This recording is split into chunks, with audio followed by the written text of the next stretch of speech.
नमस्कार, मी रचना विचारे. ॲग्रोवन बातमीपत्रात आपलं स्वागत. आजपासून साम टीव्हीच्या पुढाकाराने स्त्री प्रतिष्ठा अभियानाची सुरुवात होतीये. या निमित्ताने ग्रामीण भागात काम करत शेतकरी आणि शेतमजुरांना प्रतिष्ठा मिळवून देणाऱ्या महिलांच्या यशोगाथा आपण जाणून घेणार आहोत. यामध्ये वाशिम जिल्ह्यातल्या वनोजच्या वैशाली राऊत यांच्या संत्रा बागेची यशोगाथा पाहायची आहे. तसंच सातारा जिल्ह्यात दुष्काळी भागातल्या रणसिंगवाडी गावात शेतमजूर म्हणून काम करणाऱ्या बाळूताई फडतर यांनी शेतमजूर महिलांना प्रतिष्ठा मिळवून देण्याचं काम केलंय. त्यांची यशोगाथा आपण जाणून घेणार आहोत. त्याचबरोबर दुष्काळी भागात चारा छावणीवर राहणाऱ्या महिलांच्या दिनचर्येवर प्रकाश टाकणार आहोत. चला तर मग सफर करूया ॲग्रोवनची.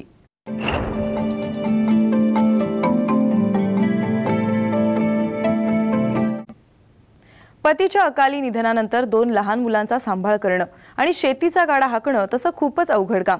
पतीची साथ सुटल्यानंतर वैशालीताईंना पती सुनील राऊत यांनी लावलेली संत्र्याची बाग फुलवायचं स्वप्न देखील पूर्ण करायचं होतं. अशा अडचणीच्या वेळी आपलं संपूर्ण कौशल्य पणाला लावून महिला आपल्या ध्येयापर्यंत पोहोचू शकतात हे वैशालीताईंनी दाखवून दिलं. वैशालीताईंनी पतीचं स्वप्न साकार केलं आणि महिलांसमोर एक चांगला आदर्श ठेवला.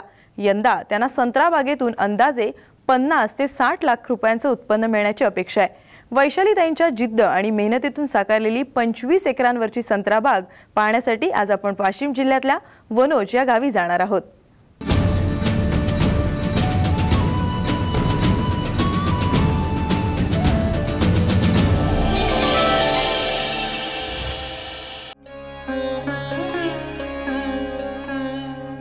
वाशिम जिल्ह्यात वनोज गावी वैशाली राऊत यांची 30 एकर शेती आहे. गेल्या 5 ते 6 वर्षांपूर्वी या शेतीचं व्यवस्थापन वैशालीताईंचे पती सुनील राऊत करत होते. 2007 साली त्यांनी आपल्या 25 एकरात संत्र्याची लागवड केली होती. वाशिम जिल्ह्यातली सर्वोत्कृष्ट संत्रा बाग त्यांना तयार करायची होती. पण बागेच्या लागवडीनंतर अवघ्या काही महिन्यातच त्यांचं अकाली निधन झालं. त्यामुळे पतीचं हे स्वप्न पूर्ण करण्याची जबाबदारी वैशालीताईंवर येऊन पडली. सोबत 2 लहान मुलांचा सांभाळही करायचा होता. वैशालीताईंवर दुःखाचा आणि जबाबदारीचा डोंगर कोसळला होता. बाग लावल्यानंतर 4 वर्षातच माझ्या पतीचा मृत्यू झाला. त्यानंतर मुलगी 10 वर्षाची आणि मुलगा 4 वर्षाचा होता. नंतर त्यांचं भविष्य घडवण्यासाठी मला काहीतरी करणे आवश्यकच होते. त्याच्यासाठी मी संत्र्याकडे वळली. त्याचं उत्पन्न आता बऱ्यापैकी मला दिसत आहे. त्यामुळे मला त्याची आवड निर्माण होऊन राहिली. सुनील राऊतांच्या अकाली जाण्यामुळे वैशालीताईंवर दुःखाचा डोंगर कोसळला होता. पण त्या डगमगल्या नाहीत.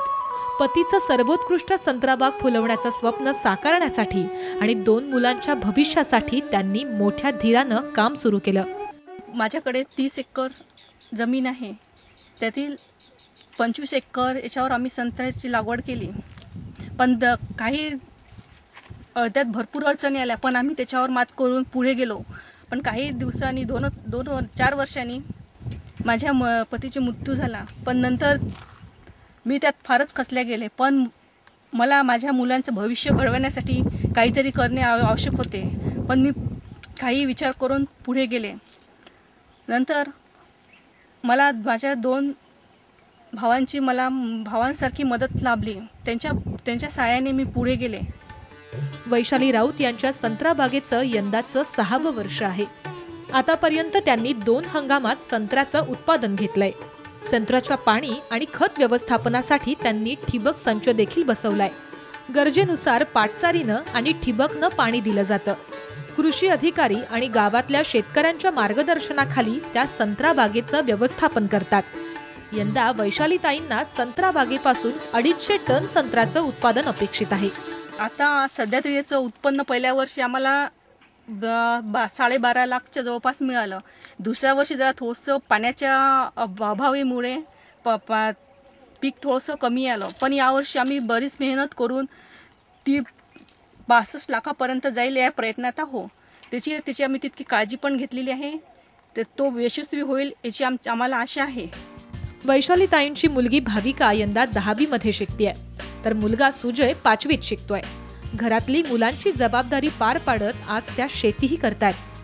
हे माझ्या बाबांचं स्वप्न होतं की ज्या शेतीमध्ये संत्रा लावलेला आहे ती चांगल्या प्रकारे फुलली पाहिजे. काही कालांतरानंतर माझ्या पप्पांची डेथ झाली. त्यानंतर सर्व माझ्या आईवरती सर्व भार आईवरती आलेला होता. तरी पण तिने हिंमत न खचू देता या शेतीसाठी अथक प्रयत्न केले. त्याचमुळे माझं व माझ्या भावाचं शिक्षण चांगल्या प्रकारे चालू आहे. मला माझ्या आईचा अभिमान वाटतो. वैशालीताईंची 25 एकरातली संत्रा बाग फळांनी बहरली आहे. प्रत्येक झाडावर संत्र लगडली आहेत.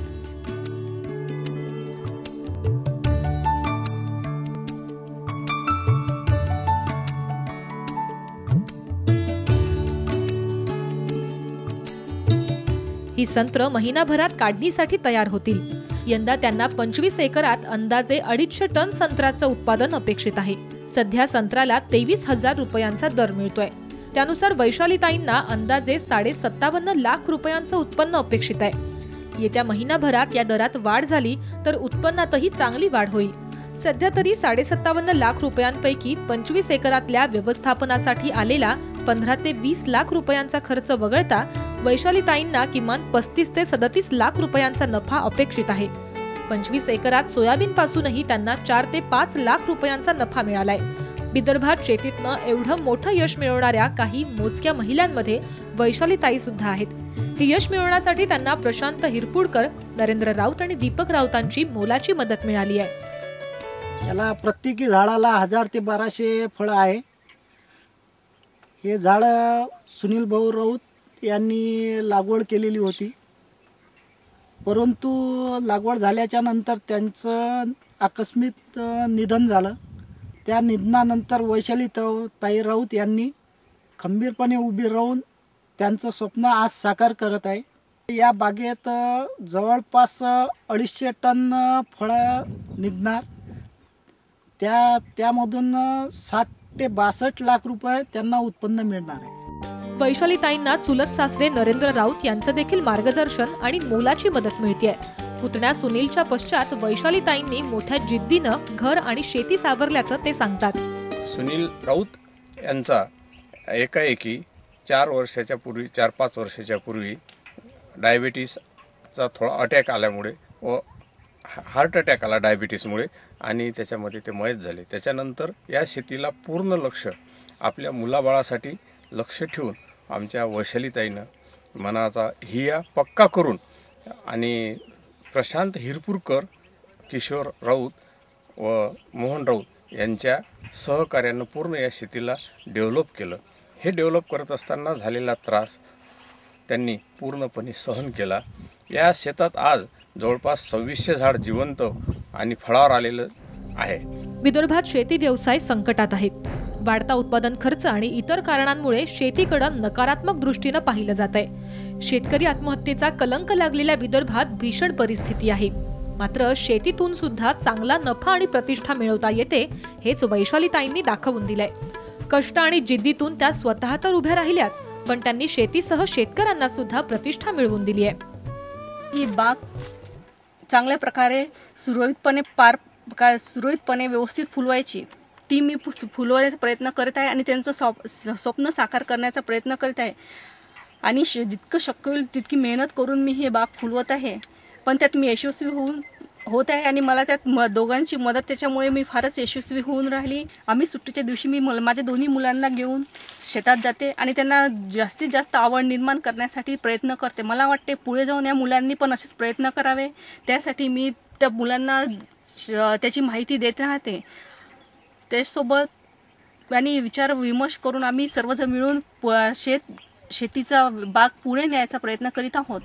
सततची नापिकी आणि कर्जबाजारीपणामुळे आलेल्या निराशेतून पश्चिम विदर्भातल्या हजारो शेतकऱ्यांनी मरण जवळ केलं. असं असताना वैशालीताई राऊत यांनी मात्र शेतीच्या मदतीनंच हे चित्र बदलू शकतं हे दाखवून दिलं. वैशालीताईंप्रमाणे विदर्भातल्या महिलांनी शेतीत हिमतीनं पाय रोवले तर विदर्भातल्या कृषी क्षेत्रात नक्कीच बदल बघायला मिळतील. गजानन भोयर, साम टीव्ही, वाशिम.